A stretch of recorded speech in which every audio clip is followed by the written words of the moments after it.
Hello and welcome to the Board of Health meeting of July 6, 2020. I'm Judy Giorgio, the health agent for the town of Chatham.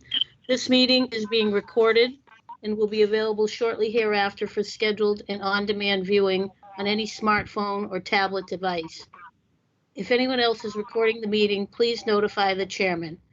Pursuant to Governor Baker's March 12, 2020 order suspending certain provisions of the open meeting law, General Law, Chapter 30A, Section 18, and the Governor's March 15, 2020 order imposing strict limitations on the number of people that may gather in one place, this meeting of the Chatham Board of Health is being conducted via remote participation. No in-person attendance of members of the public will be permitted, but every effort will be made to ensure that the public can adequately access the proceedings as provided for in the order. A reminder that persons who should like to listen to this meeting while in progress may do so by calling the number previously posted on the screen. And I don't have that number. Hold on. The number is 1-508-945-4410. Conference ID number 735-965-313#. And I'm going to turn this over to Chairman Beckley.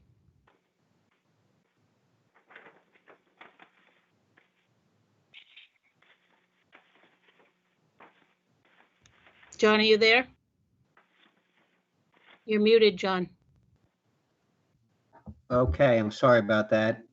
Welcome, everyone. As Judy said, this is the July 6th, 2020 Chatham Board of Health meeting. Today, we have 4 items on our agenda. Let's start with item 1, which is a preliminary subdivision plan review for Alan Perrault at 79 Forest Beach Road, East Southeast LLC. Judy, do you want to introduce this, or do we want to get Thad? Yeah, why don't we have Thad speak, and Hello. Thad can share his screen as well. Hey, I'm sorry, excuse me. I think we need to do, as we've done before, the chairman has to conduct a roll call for quorum purposes. Right. Thank you, Diane. Thank you. Right.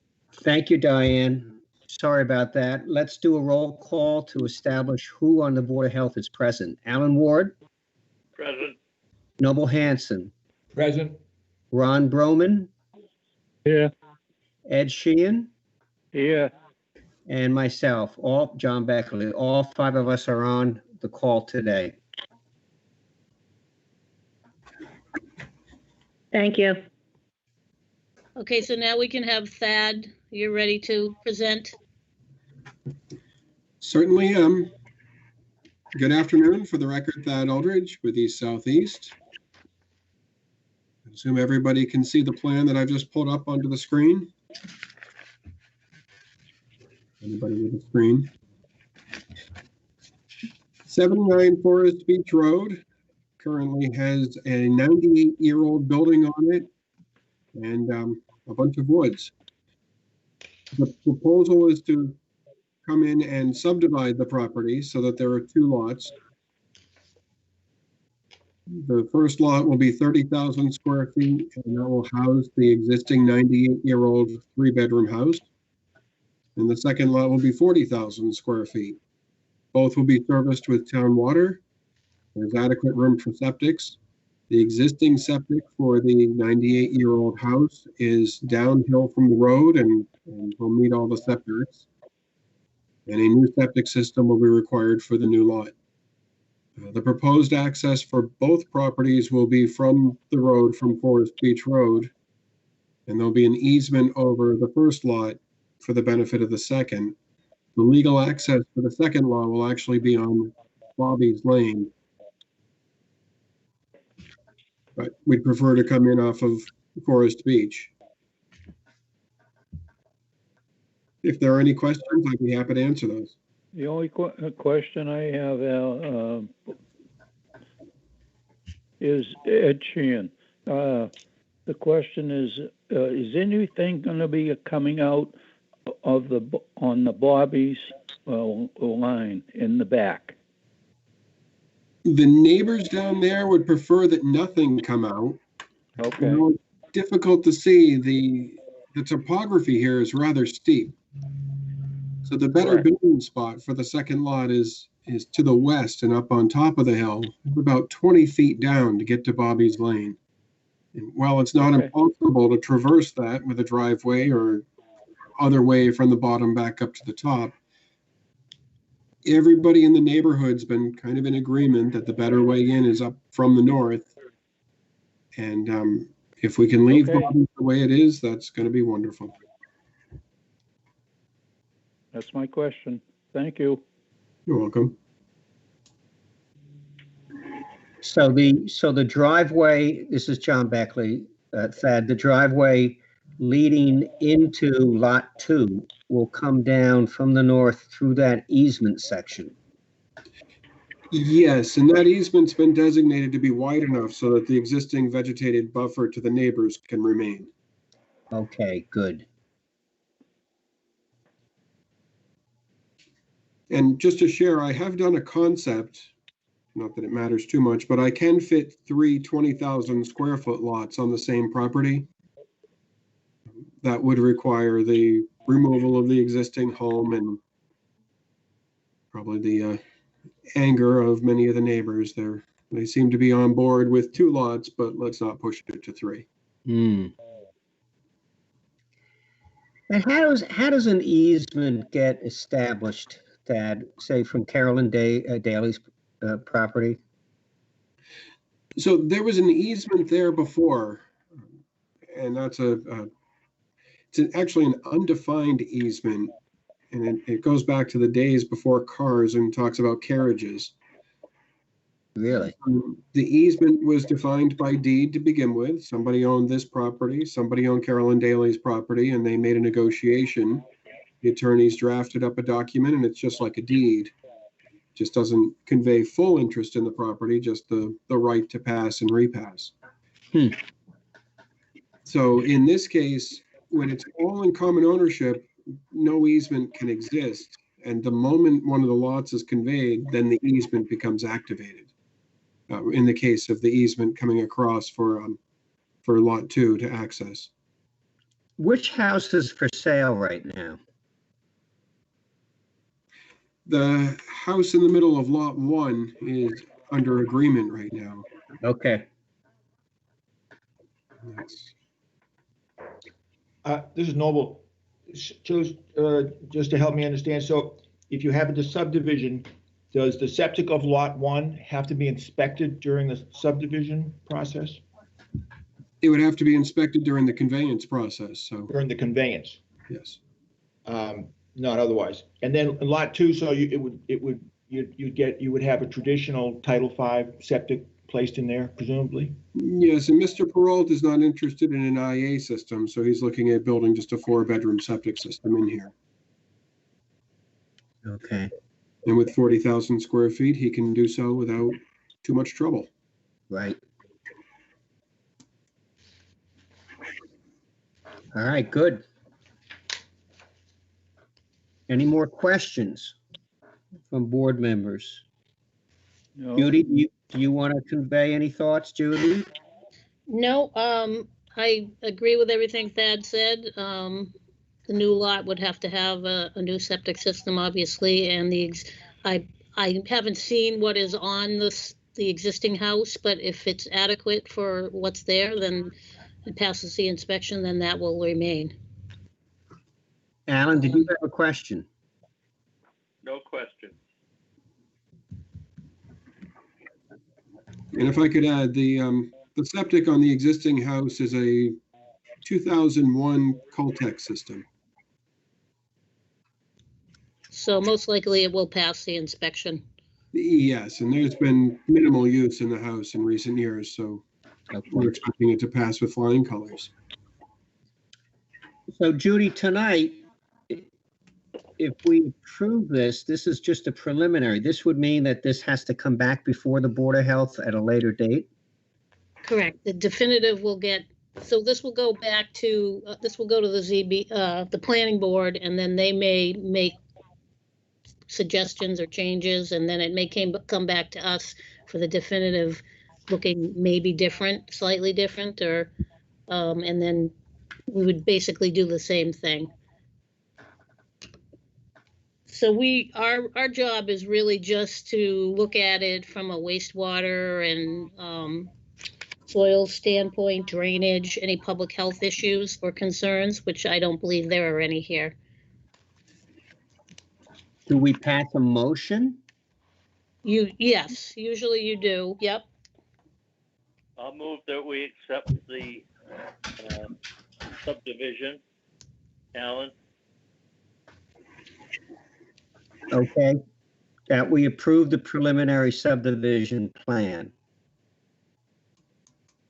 Do we have a second for that? I'll I'll second second, it, I'll Chan. Second. Okay, we have a second from Ed. Any further discussion? Does anybody from the public wish to comment on this before the Board of Health votes? I don't know if anybody's on the call.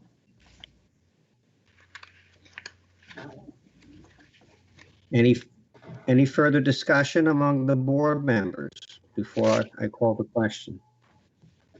If not, when I call your name, please indicate how you will vote on the motion. Dr. Ward, In favor? Dr. Hanson, in favor. Ron Broman, In favor? Ed Sheehan, Yes. and I vote yes as well. So the vote is 5-0 and the motion is approved. Thank you much, everybody. Stay safe out there. Thank you, Thad. Okay, Thad, thank you. All right, let's move on to the next agenda item, which is a continuance variance hearing for Carlton Builders LLC at 279 Kroll Road. The applicant for this is Ryder and Wilcox Incorporated. Representing the applicant is Stephanie Sequin. Stephanie? Hi, good afternoon. Stephanie Sequin with Ryder and Wilcox. We met back on June 15th with a plan for a proposed 4-bedroom house on a 34,000 square foot lot with an IA system that included a microfast IA unit for nitrogen reduction. As you know, your nitrogen loading regulations do allow one additional bedroom beyond that which is allowed based on 10,000 square feet per bedroom. So on the 34,000 square foot lot, a standard Title V system would allow a 3-bedroom home, and with the inclusion of the nitrogen reduction, a 4th bedroom would be allowed with the variance from the nitrogen loading regulations. During the discussion back in June, Dr. Duncanson asked about the timing for the construction and whether it might make sense to connect or look into connecting to the municipal sewer system, depending on when that construction was expected to be completed here. So you continued the meeting to today so that we could look into that to see what the scheduling is for the sewer system extension to this property. And as it turns out, Dr. Duncanson did speak with the engineers, and this property would not have access to the sewer system in the near future. The current construction that's going on with the sewer system is not extending up to this property, and the extension to this property is not expected for another 4 to 5 years. So we still have this variance application to allow the construction of a 4-bedroom house on a 34,000 square foot lot with the inclusion of the nitrogen reduction component. I have, knowing now that town sewer is eventually going to be available in 4 to 5 years, I've also asked, as an alternative to that variance, for a variance, again, to allow a 4-bedroom house on a 34,000 square foot lot where 40,000 is required, with the approval of a standard Title V system on the condition that once town sewer does become available, the property is connected to the town sewer within 6 months or 9 months or whatever you feel is an appropriate time frame, and then the on-site septic system would be abandoned. Okay. Comments? Yeah, Ron Broman, I have a question on, did he say that between 4 and 5 years or more than that before the sewer would be there? He said 4 to 5 years 4 to 5. before the property would be able to connect to the sewer. Okay. So this is John. So what I'm hearing is the Board of Health could stay with Plan A, which is to require the IA technology with this approval.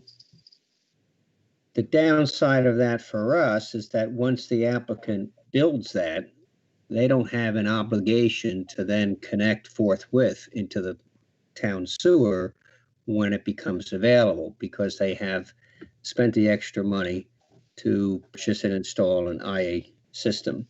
So they could defer the connection to the town sewer for up to 10 years. Is that correct, Judy? Yes, that's correct. So they have, And- according to our regulation, they have 10 years total to use the IA system. Correct. Total. And the alternative is that they forego the additional cost of the IA technology, put in a standard system, and then the Board of Health would then approve that as a variance with the understanding that it would be mandatory that they connect within a short period of time after the public sewer becomes available. And I guess my question is, have we done this before, Judy? I don't think so. Yeah, we have done it before. 4 to 5 years is a little bit longer than I think we may have gone out. But we have done it before on several occasions. Down by Barn Hill, right? I think we did it on Barn Hill. Yeah, I'd have to look through the records, but I know we've done it at least three times. And how long? Generally for a year or a couple of years, but not 4 or Not 5. 4 to 5. Right. No. I think 2 years was the most. Okay, so we've got to be careful here that we don't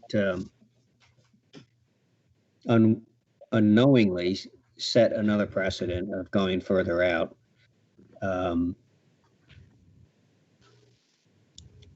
So I guess it's almost comes down to, if you're approaching this from an environmental impact question, if you have the IA technology for 10 years, how does that total impact compare with standard system for 5 years?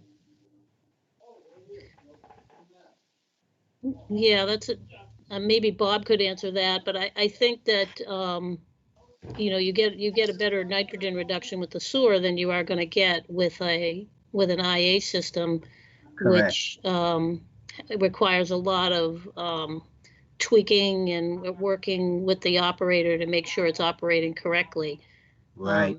The operation and maintenance is always an issue. So, my gut feeling is that we probably wouldn't lose too much as far as environmental protection by allowing it to stay as a conventional system for 4 years, 4 to 5 years. Right. And What else? if I can just, this is Stephanie, if I can just add, this building doesn't exist now. They haven't even started the construction, so there will be some time frame, some time period before anyone even occupies this, the property. So I would figure, close to a year at the best, before anything is going into the ground here. Okay. I concur on that. I was thinking that myself.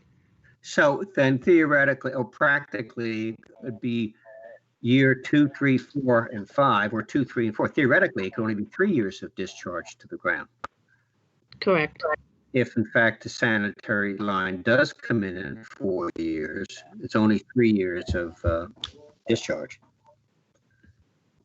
What do other board members think? Judy, Eddie Sheehan.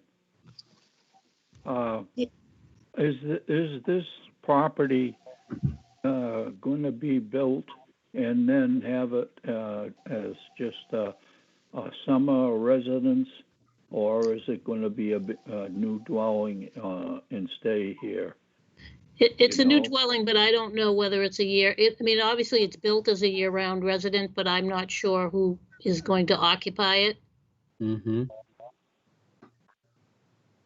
This is Okay. Noble.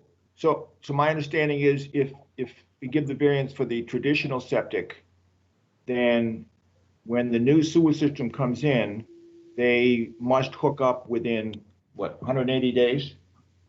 That's usually what we say, yes. Right. And so, and the home might not be built, we don't know, for a year or two. So that shortens that time period to 3 or 4 years.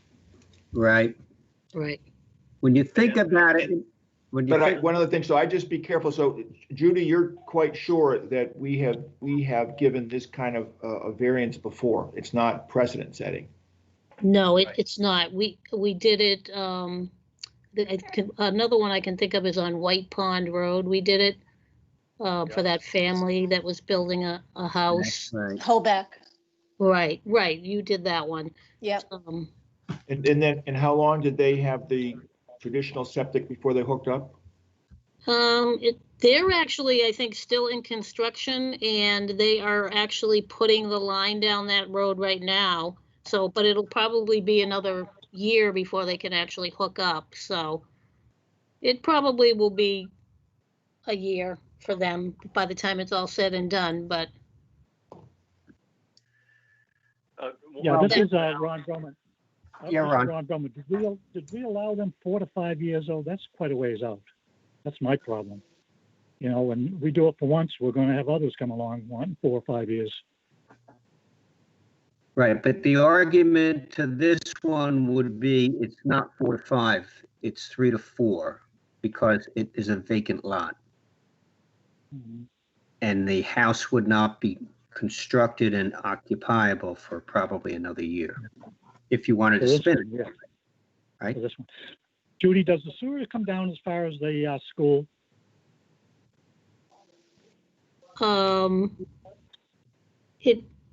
I'm trying to, no, I don't believe it, or it does, but is Bob on the line? He would be able to answer that. I think it's there, but it's I a am. distribution line.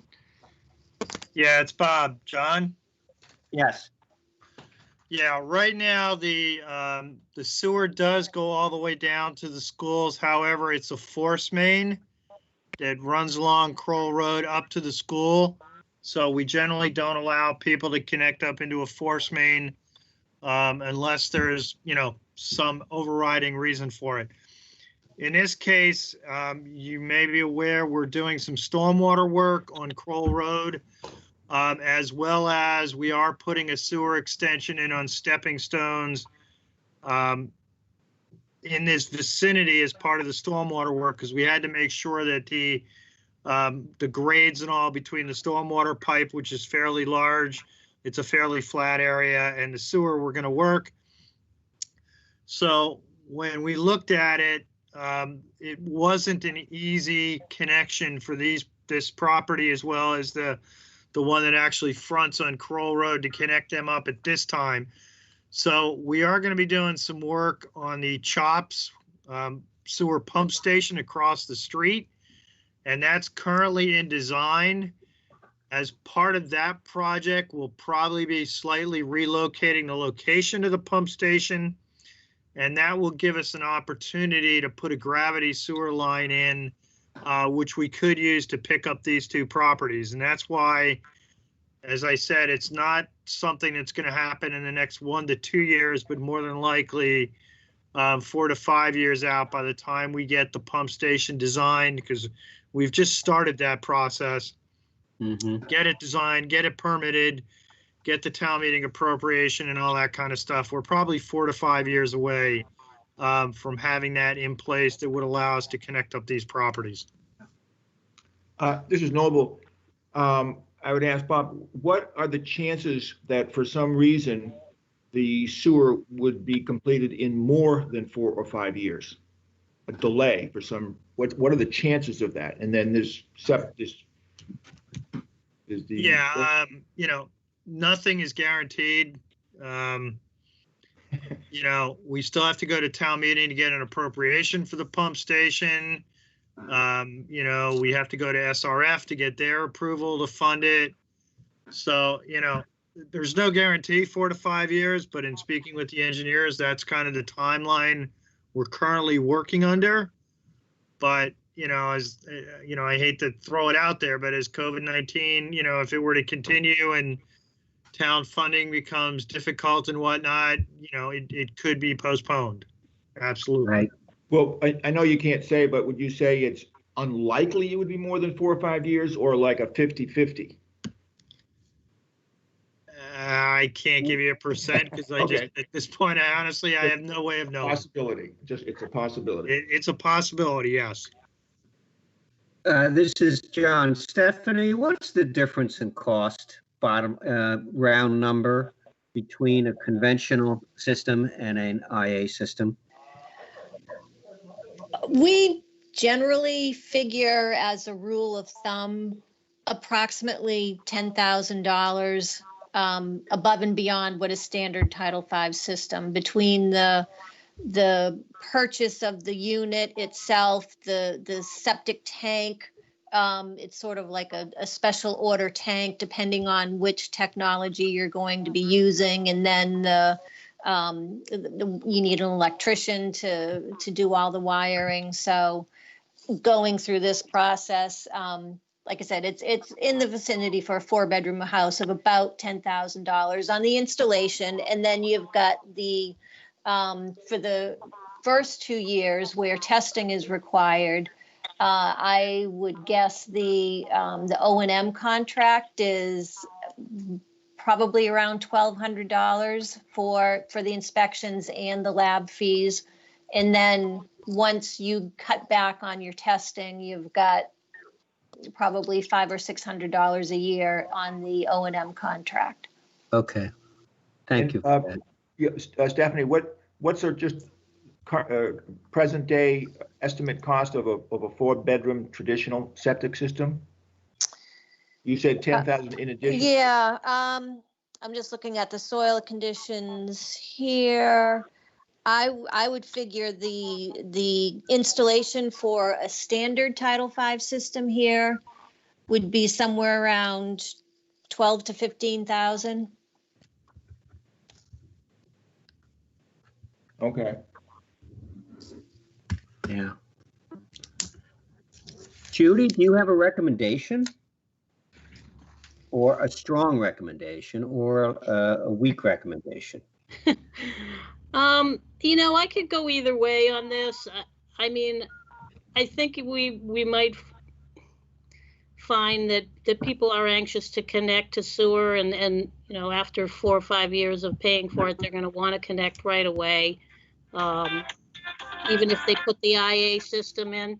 So it's really up to the board how comfortable you are with the variance to, you know, in our nitrogen loading regs. I don't really have a strong recommendation either way. Okay. Yeah, I could argue this both ways. This is John. I guess I'm a little bit cautious with the 4 to 5 year number, and then a question mark after that, because it could very well be 6 or 7 years. And it's further out than we've done in the past. I'm On the other hand, spending an additional 10,000 above and beyond a system that should cost 12 to 15, that's a big number. And then you have to remember, once the sewer does go in, then they're going to be ordered to connect, and that could cost them another $7,000 to $10,000 to connect. Correct. It's a fairly long easement also, right? Right. The driveway is quite long out to the road. So that's another expense. So I guess, my feeling would be to let it go as a conventional system. I would lean that way. Just go with conventional. Yeah. Hey, John? Ian, Yeah. I lean on the side of the, that 4 to 5.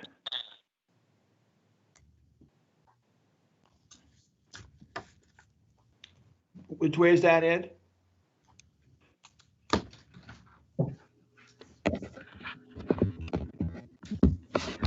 Ed, you think it's got 4 to 5? 4 to 5. Okay. Bob, did you want to speak? Yeah, the concerns of the board over the timing are very valid. Just to throw something on the table, which you've utilized before, it could be that you allow the regular septic system for 4 to 5 years. And at that point in time, if the sewer is not available, then the applicant would have to install the IA. You've done that in previous cases where, the deadline was kind of known, but wasn't absolute, set in concrete. And basically it's, you say, hey, you get to use the regular system now because the town is planning to do X, but if X doesn't occur at the end of a period of time that you define, then the applicant has to go ahead and install the IA. Or there could be discussions at that point in time and we say, well, wait a minute, we now know the sewer has been funded, it's coming in another year or something like that. But it gives you some confidence that one way or the other, something is going to happen at a defined point in time. So I'm just going to throw that out for the board's consideration as well. Well, that has some appeal to me. Yeah, Ron Broman, I think it's a good idea, Bob. Yeah, this is Noble. I just asked the applicant, does the homeowner or the applicant, do they have you sort of presented it as an either or, do they have a real strong feeling that they don't want to put in the innovative system right now? You may not be able to answer that, but. Well, they given the choice of doing a 4-bedroom system with IA versus a 4-bedroom system without IA, they would obviously prefer to do the 4-bedroom system without IA. Well, If this is the way you're leaning toward allowing the installation of the standard 4-bedroom system, on the condition that it either be connected to town sewer in 4 to 5 years or IA added after that time frame. I think the applicant is going to have to decide whether he wants to risk that. It would, if he is faced with the possibility of having to retrofit this with IA in the future, I guess if it was me, I would put in a tank that would accommodate a fast in the future. Yeah. But honestly, if by the time you've, and if you were going to do that, well, then would you install the conduit for the wiring? So that was all set. And by the time you've made all those accommodations, I don't know, it might just make as much sense to just go with the IA and figure that you're going to just maintain that for 10 years before you have to start paying for the sewer usage. That's a fair point.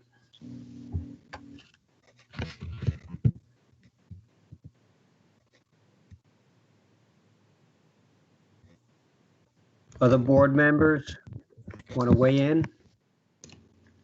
Ed Sheehan, I think we should go along with the installation with the 4 to 5 year extension.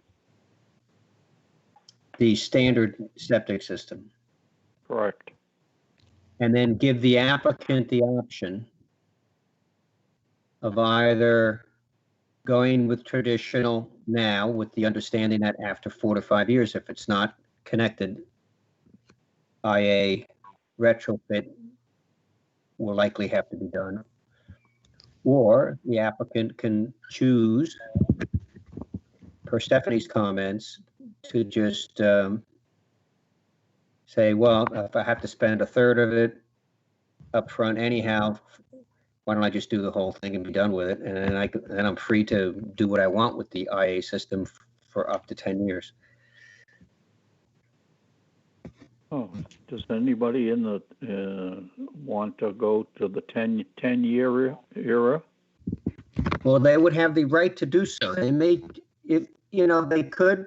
The applicant could put an IA system in right now, and in year 6 decide to connect to the town line. Right. They don't have to use it for 10 years.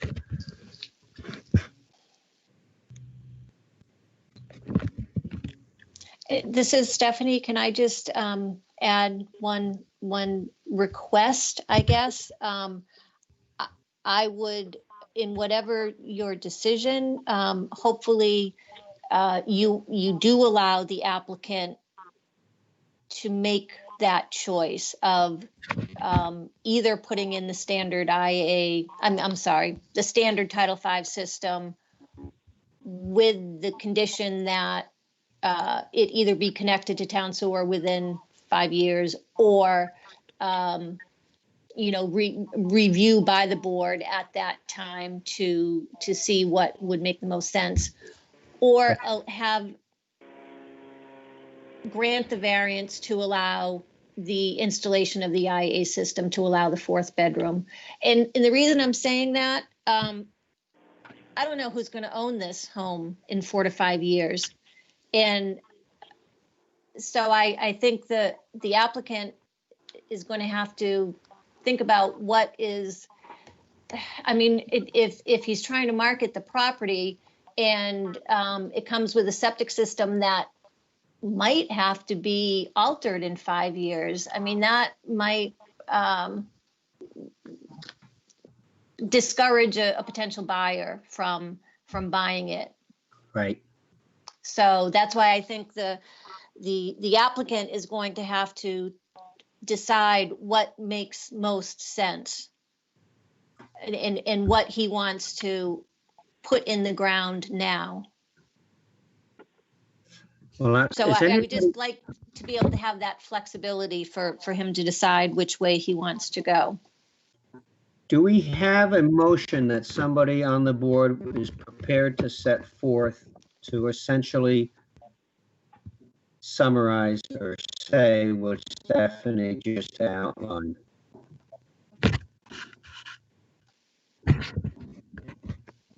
Yeah, I'll make a motion, this is Alan. I move that we allow the owner to make the decision as to whether to go with a standard Title V for a certain duration, or to go with a IA system for the allowed 10 years. Does that cover it? I think you have to say, if it's the Title V, that at 5 years, they have to convert to IA or hook up to sewer. I think that was the other part of it, to protect the duration. Add that then. So if I could, you are willing to grant the variance, the requested variance, to allow a 4-bedroom home on less than 40,000 square feet, a 34,059 square foot lot under either of those two scenarios. Right. Okay. And require that the applicant come back before the Board of Health at that time. But in that, and we've got to delineate that time, which would be 5 years. 5 years. But I Diane? think but the motion would include that at 5 years, we'd expect, they might come before the board, but we would expect them to make a choice of converting to IA or hooking up to sewer at that 5-year point. That would be the point of the hearing. Well, no, if the sewer isn't available at 5 years, they'd have to go to IA. Have to go to IA, that's what I meant to say, yeah. Unless it was imminent. I mean, that's the reason why Well, they came back before the board. If it was Oh, I 4 see. months away, If the sewer was coming down in 3 weeks, would you? yeah, Right, yes. okay, yeah. So I get it. you have to kind of review what the status of everything would be at that time to make a reasoned decision. Yeah, I understand. Diane, do you kind of have a sense of the motion? Can you read it back to us? Well, I kind of blurted back and forth here, so I'm not sure if I've got it here.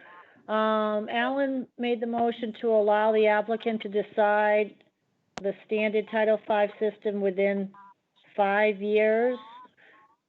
Decision to be made to connect to sewer or IA, which would allow 10 years. I don't know if that makes any sense. No, I don't think so. It's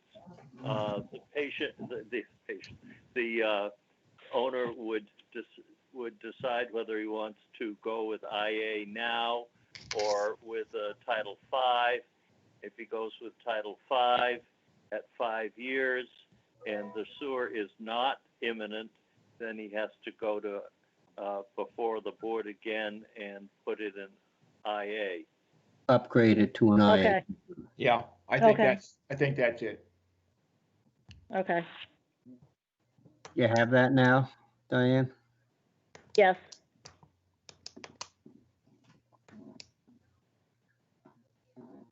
All right, any other further discussion on this? Anybody from the public want to comment on it? If not, when I call your name, please indicate what your vote would be on this motion as made. Oh, we didn't get a second. We need a second for Alan's motion. Noble, I Ed. second. Noble? Okay, we have a second from Noble. Let's call the question. Alan Ward, Dr. Ward, how do you vote on the motion? I'm in favor. Dr. Hanson? In favor? Ron Broman? Yes. Ed Sheehan? Yes. And I vote yes as well. Okay, we have an approved motion as outlined prior. Okay, thank you very much, everybody. Okay, very Thank you, good. Stephanie. Thank you, Stephanie. All right, goodbye. Now, what's item 3? So item 3 was basically what you just did. 2 and 3, you kind of combined into one. Okay, If you had gone with a straight approval of them putting in a conventional septic system without IA, then we would have had her withdraw the variance request for nitrogen loading regulation. So you okay. essentially gave her the choice and with the board approval of either or with the conditions that you set. Now, Judy, she's got to, I mean, they have to get back to us on this, correct? Or not? Well, I mean, you basically said that you would approve the IA if that's what they decided. I don't know. I'll have to see whether it's necessary for them to come back. Okay, Because we did not go through the conditions that we usually approve with the IA, so. Wasn't that in their previous hearing, the IA and the conditions? Uh, And we It was, but we didn't approve it. It was continued to tonight. Judy, could you draft something to Stephanie, basically tying up these loose ends and then requesting that the applicant inform the Board of Health at some point in time what they've decided to do and moving forward. Yes, I'll certainly will. I'll put a letter together to her and to the applicant explaining the decision and Okay. requesting that they provide us with the follow-up information, because we're going to need revised plans either way, so. Okay, very good. That's great. Thank you, Judy. Excuse me, Ron Broman, before we get off this, can I ask Dr. Bob just one question? It has to do with drainage up there. Surface water drainage, yeah. Yeah, we know that the eye doctor down below there is having all kinds of problems. And has he looked at these so that there won't be any runoff from these properties? Because they sit higher than the doctor's office. They, dug up a lot of soil and moved it around. And I'm just wondering if he's looked at that. Short answer to the question is yes, we did look at that. Obviously, on all development of this type, the goal is to retain the drainage on site, so there is no impact to the abutters. They haven't finished the first house, the front house yet. So we haven't seen all the final landscaping and everything else to know whether or not there is going to be an issue or not. If there is an issue, they would then have to take whatever measures are necessary to correct it. So yeah, unfortunately, they are definitely higher than the doctors. There's now a retaining wall along the edge between the new house and the doctor's office. We've had a couple of heavy rainstorms. I haven't seen any evidence of any issues so far. But obviously when they go and clear the property in the back and develop that house, we'll be we'll continue to take a close look at it. Okay. Okay, thank you. Good. All right, let's go to item 4 on the agenda, which is an update and a discussion regarding COVID-19 with Dr. Duncanson. All right. Thank you, Chairman Beckley. Well, just quickly, I'll give you an update on where we stand on the numbers. As of this afternoon, we have over 11.5 million cases worldwide. And we have over 535,000 deaths worldwide. In the United States, we currently have a little over 2.9 million cases. So the U.S. continues to track at that roughly 20 to 25% range of all the cases in worldwide, if you will. We have a little over 130,000 deaths in the U.S. I say little. We have over 130,000 deaths in the U.S., which is, a significant number, obviously. In Massachusetts, as of this afternoon, we were up at as of yesterday afternoon, sorry, we were up at 109,000, a little over 109,000 cases, and we had 8,100 deaths reported. In Barnstable County, we had 1,547 cases reported as of yesterday and 147 deaths. In Chatham, we had 1 new case reported over the weekend. So we've had 21 laboratory confirmed cases, but of those 21, 20 of them have now cleared, if you will, because these are cases that go all the way back to the beginning of the pandemic in, late February, March timeframe. So right now we only have 1 active case that we're tracking in Chatham. And then same as before, we've had 1 death of a Chatham resident that we're aware of. Obviously, there may have been others that, died of other causes as well, and therefore they're not reported in the state's COVID-19 system. So right now we have 1 active COVID-19 case and 1 known death of a Chatham resident. Okay. So I'm sure everybody is aware that we entered a new phase as of today. We started phase 3 of the governor's 4-phase reopening plan. So today we actually started with phase 3, step 1. If you remember in the previous phase, we had step 1 and we had step 2. It's going to be that way in phase 3, although the time periods between steps is going to be much longer in this phase than it was in phase 2. It was in phase 2.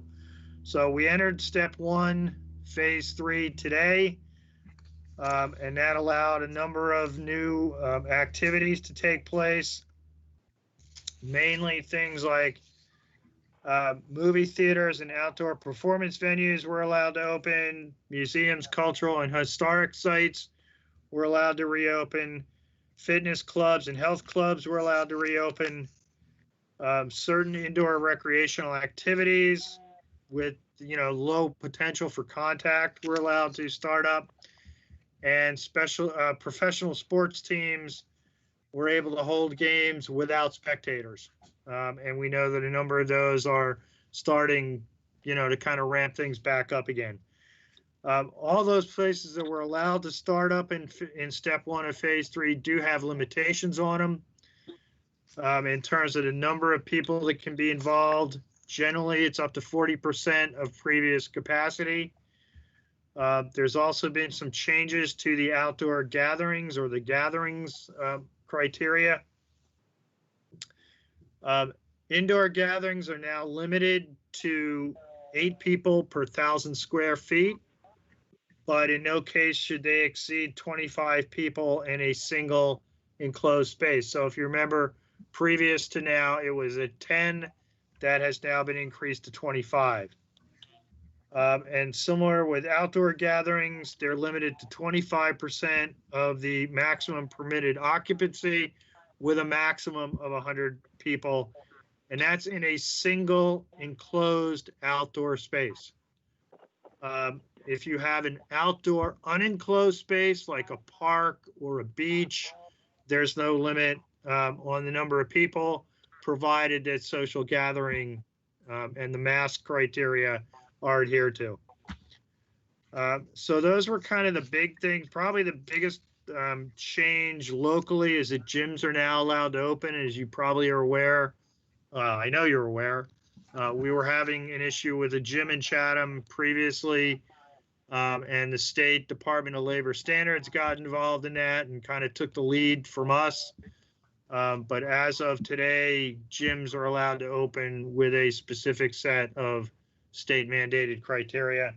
And there's also been, new criteria come out on parks and playgrounds and boating activities and, probably 10 or 12 things that, frankly, we're still working through with the various organizations that they pertain to make sure that, they're aware of those changes. There weren't really any changes to areas like restaurants and whatnot today. We may see some of that coming up in the next phase or the next step, if you will. There may be some changes to occupancy limits and whatnot in restaurants. I'm sure everybody's been following the news on what's taking place in other areas around the country where things are not going anywhere near as well as they are in Massachusetts. And there's a lot of concern out, within the state, within the county, and even locally about what impact we may or may not see from the influx of summer visitors and whatnot that are, is currently taking place. The governor last week did revise the travel advisory and pretty much opened up reciprocal travel with our fellow New England states, but is requiring others coming from other places around the country to continue to self-quarantine for 2 weeks as a way of trying to prevent, some of the new cases and all being imported from other areas around the country. So with that, I'd be happy to try and address any questions.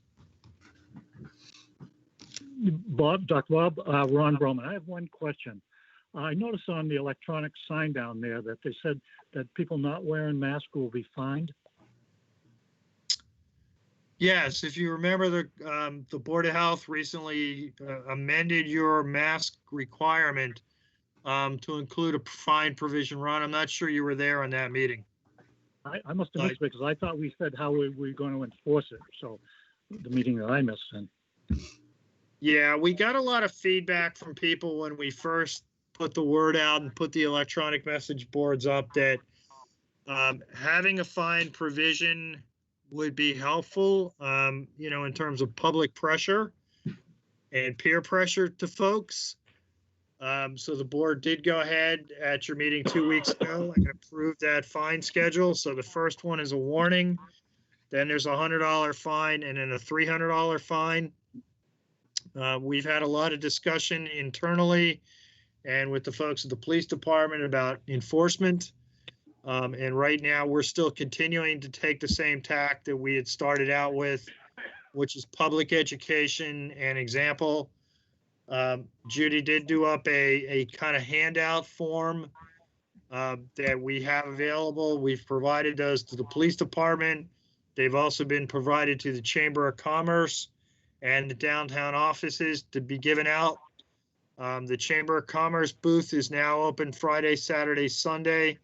They were given a supply of those handouts. They also have a supply of masks that they are going to, are in the process of distributing to people, as well as the police officers in their cruisers also carry masks.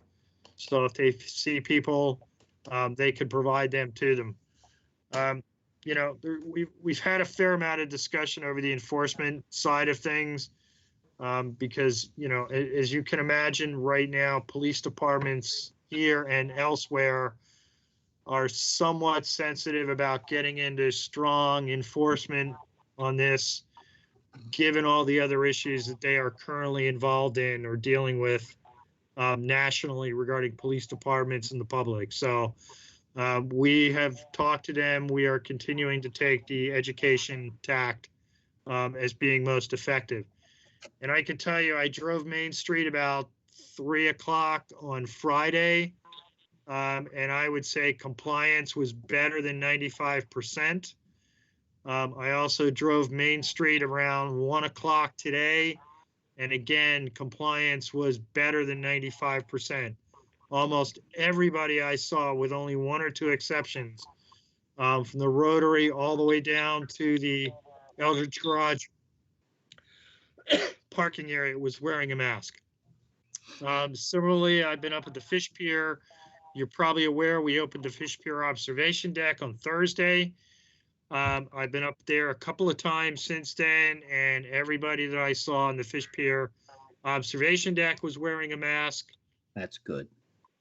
We did relocate one of the electronic message boards to the Lighthouse Overlook because we did observe that compliance at the Lighthouse Overlook, and we'd gotten a couple of calls last week.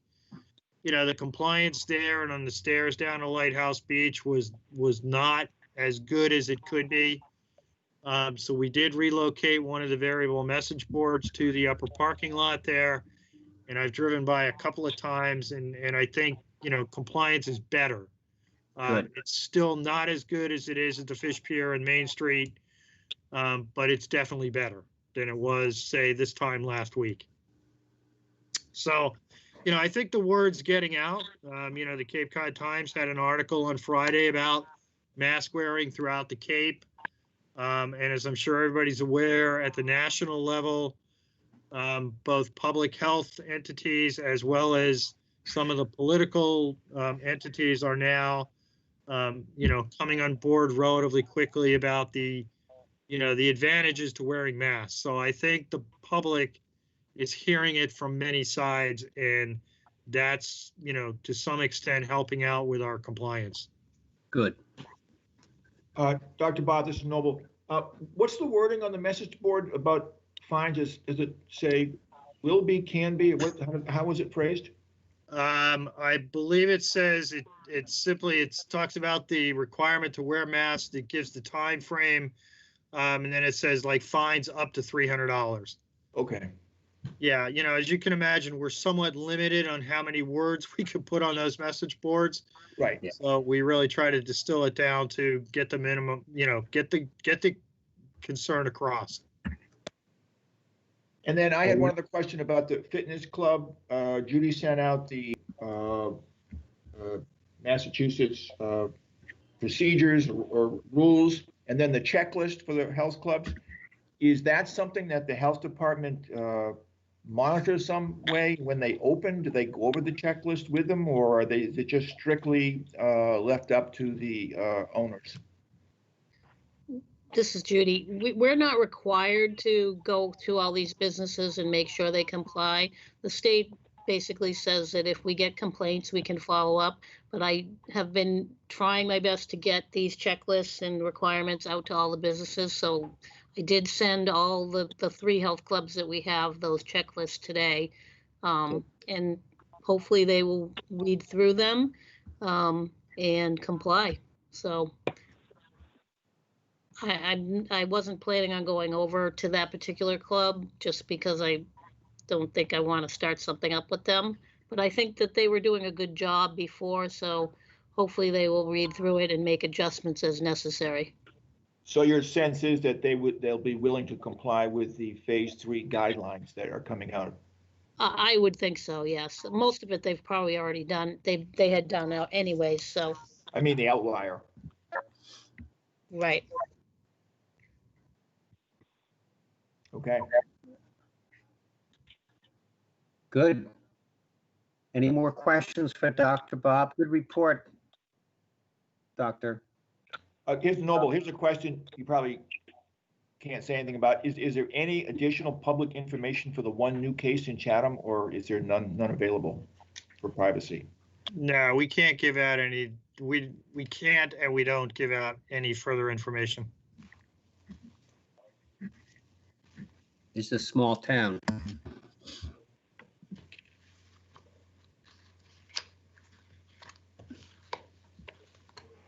All right, let's move the agenda. We have minutes to review and approve. We have 3 different sets of minutes, all relating to June 15th. Maybe we can take them up first. They were all in your packets. I would start with the minutes that say June 15th, 4 p.m. These were the minutes through which the Board of Health and the Board of Selectmen voted to go into executive session. Can I get a motion to approve these minutes as drafted?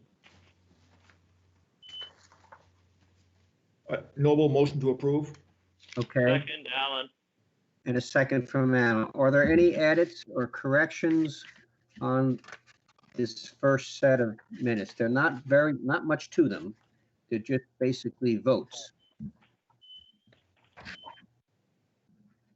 When I call your name, please indicate whether you, or how you would like to vote on this motion. Dr. Ward, In favor. Dr. Hanson, In favor. Ron Broman, Absent. Ed Sheehan, In favor. and my vote is in favor. So four votes in favor, 1 vote abstain. Okay, that takes care of those minutes. Now we actually have the minutes of the executive session that we conducted after voting to go into executive session. So that'll say 4 p.m., June 15th, executive session. Can I get a motion on the table? Move we accept them. Okay. Alan, move to accept. We have a second. Noble, second. Noble, second. All right. Any board member wish to make any comments on the wording? John, I assume that this executive session minutes, we don't speak about publicly. Is that true? Yes, I think they're sealed, is my Yeah, understanding. they don't get Excuse But me, they we're don't get public- posted on the we're website. They don't get public- posted. We're public now. Yes, but we're not Right. talking about the content of the summary. Yeah, just so the boards, the way it works with executive session minutes, those do not become public until the topic of the executive session has been completed, at which time the board would have to take a vote to release those executive session minutes. Okay. How would we approach any edits that board members wish to make about the draft minutes? I would say, I'd say, I would approve them as is, just, Okay, so it may be a moot point. great. Yeah, I don't know. I don't know whether we could entertain a motion to rewrite or correct something without revealing in some small way the content.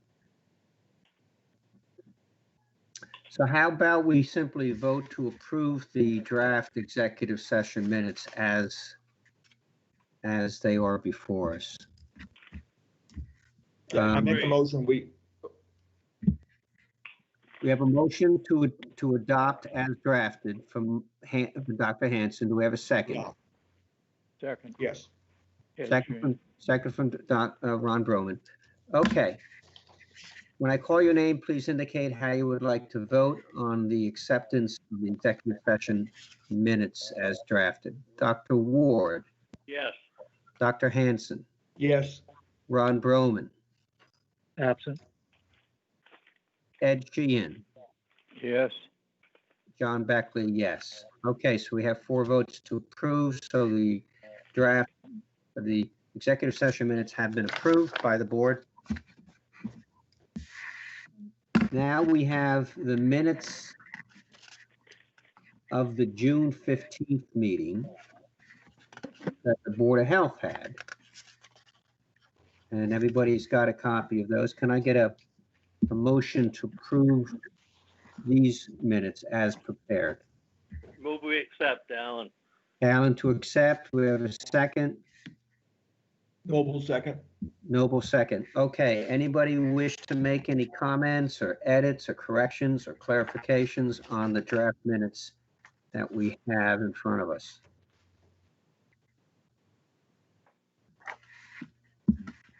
All right, let's call the question. When I call your name, please indicate how you'd like to vote on the motion as made and seconded. Dr. Ward, Yes. Dr. Hanson, Yes. Ron Broman,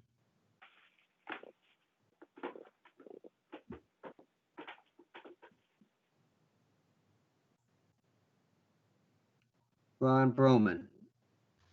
I believe you were at this meeting, right, or not?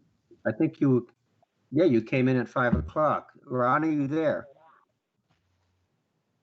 It looks like we lost Ron. Okay. Ed Sheehan. Ed Sheehan, you vote. How do you vote, Ed? To Same. approve? Yep. And I vote to approve. So we have 4 votes to approve. And Ron, I think, is just absent on this vote for right now. Okay, so those minutes are approved. The last set relates to our meeting of June 23rd.